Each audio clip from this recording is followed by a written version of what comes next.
Hello everyone, Jensen Organist here, in real life.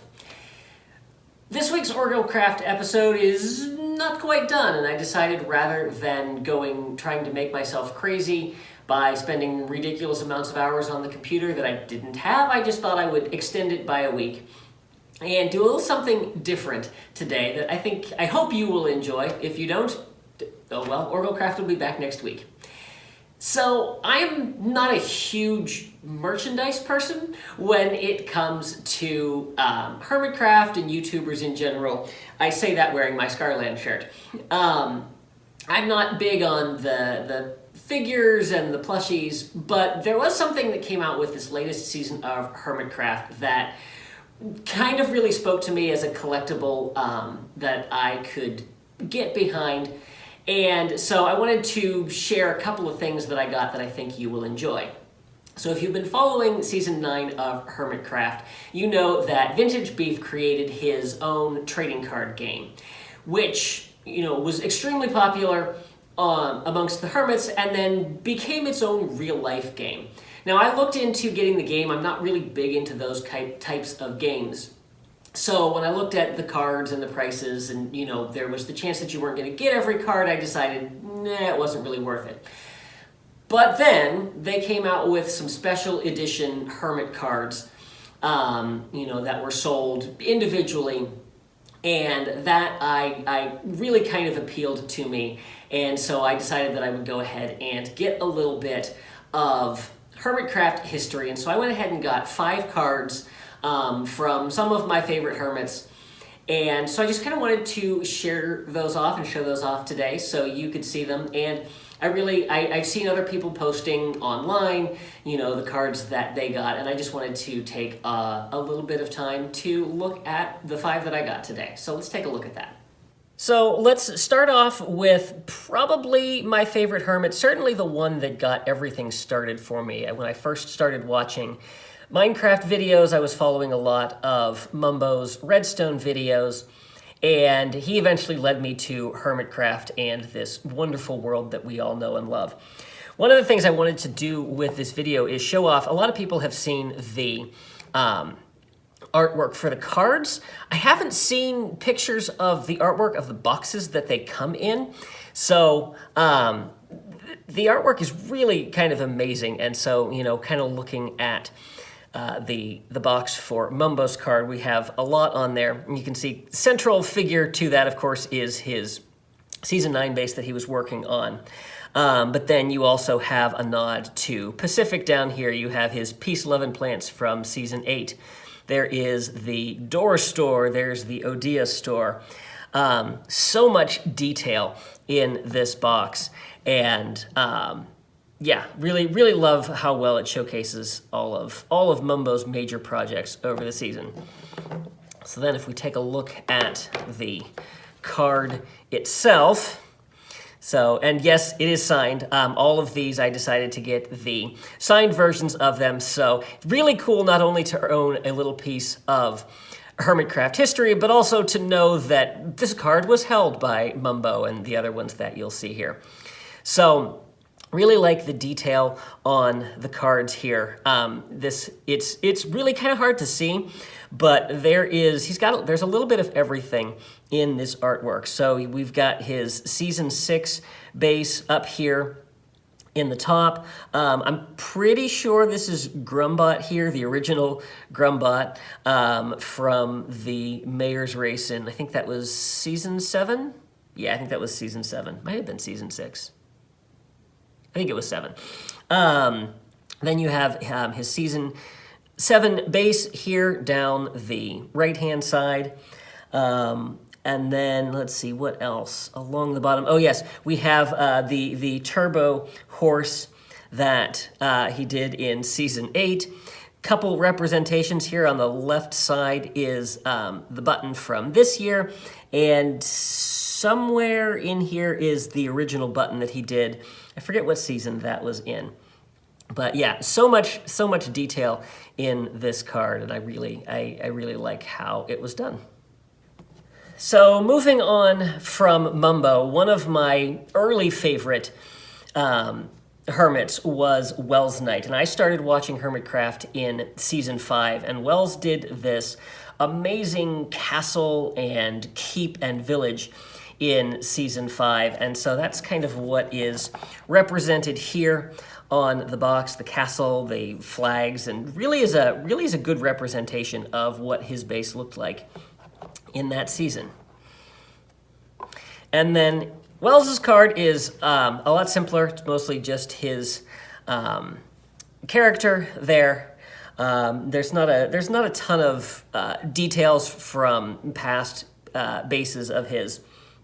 Wells has not been, if you're not familiar with Wells Night, he has not been overly active since season 5. He's been struggling with a lot of burnout in Minecraft, but still is one of my all-time favorite builders. He was back in the day when a lot of YouTubers did almost daily videos.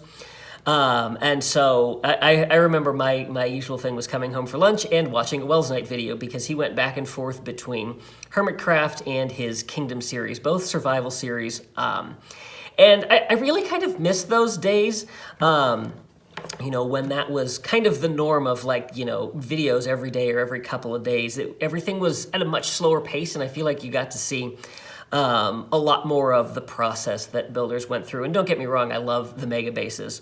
But I like that style, and I miss that style. And so glad that Wells is back doing Vault Hunters now, and will always hold a special place. And he was the inspiration for the start of this channel, and I take a lot of my video style after his example. So so there's Wells Night.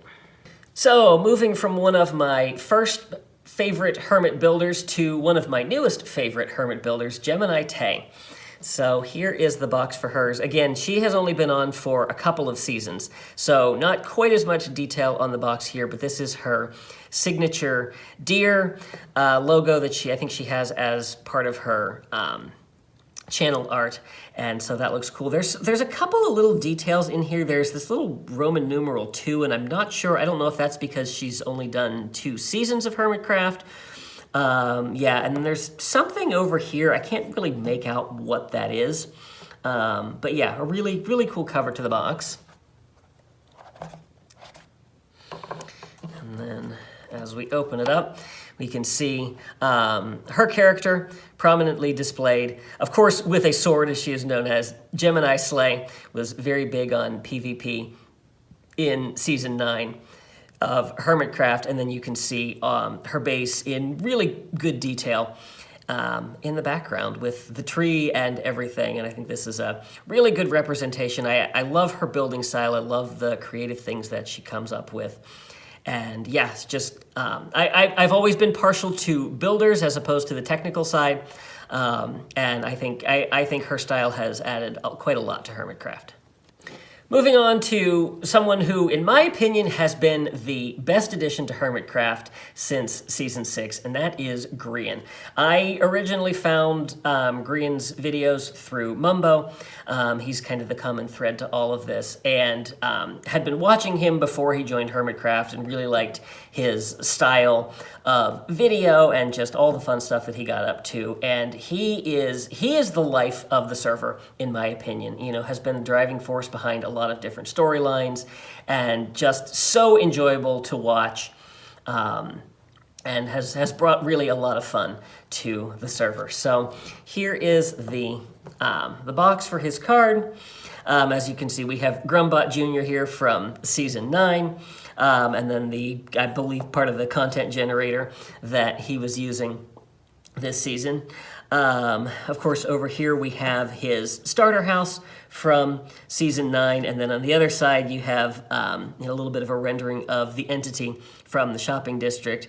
And then down here at the bottom we have this tree and camp, and I don't know if this is from the whole little Buttercup arc, which was fairly recent, and so I'm not entirely sure if that's what that was. But yeah. Representations of a lot of the things that he has done on Hermitcraft. And so then if we take a look at the card. Of course, you know, we have his character again. We, of course, have the pesky bird represented there, and then his Season 9 base in the background, all the details on that, the floating nether portal that he had up there, and of course, the prankster that he is holding TNT, because what would Grian be without TNT? But yeah, like I said, you know, I love the videos. I love, you know, all the builds that he does. It's kind of a shame that there's no representation of his Season 8 Diagon Alley base on here, because I think that was an amazing build. But I love what he gets up to, love all the shenanigans that he gets involved in, and yeah, it's just a great addition to the server. Last, but certainly not least, and of course, probably the one who I am the biggest fan of merchandise, because not only do I have the card and the shirt, but I also have Jelly. Because how can you not have something from Good Time with Scar and not love Jelly? So we do have a little Jelly plush.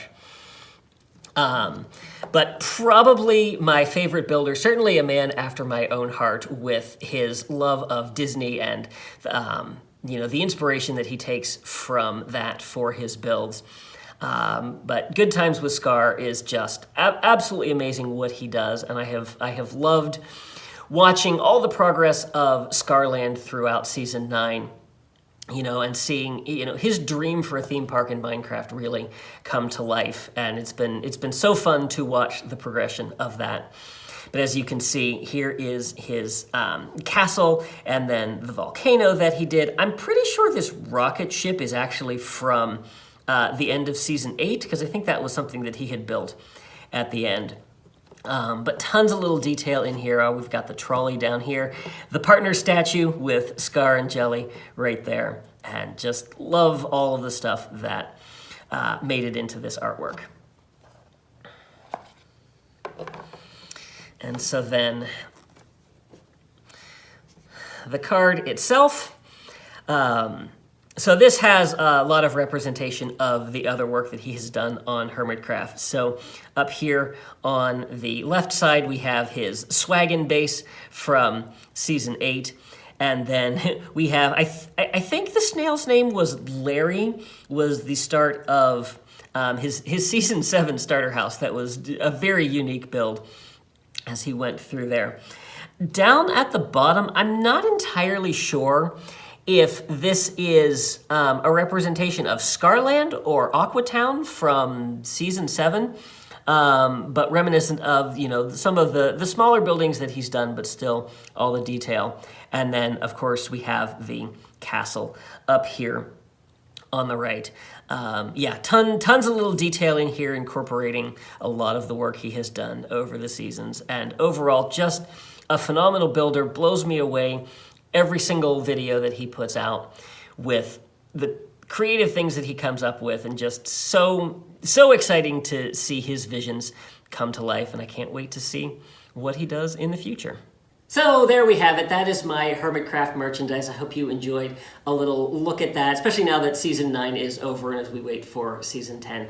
So yeah, so those are some of my favorite hermits. Obviously, I love all the hermits, but these ones speak to me in terms of their build style and their video style. And so it's really cool to own a little piece of that history. So let me know down in the comments who some of your favorite hermits are, and if you have purchased any of their merchandise, let me know that as well.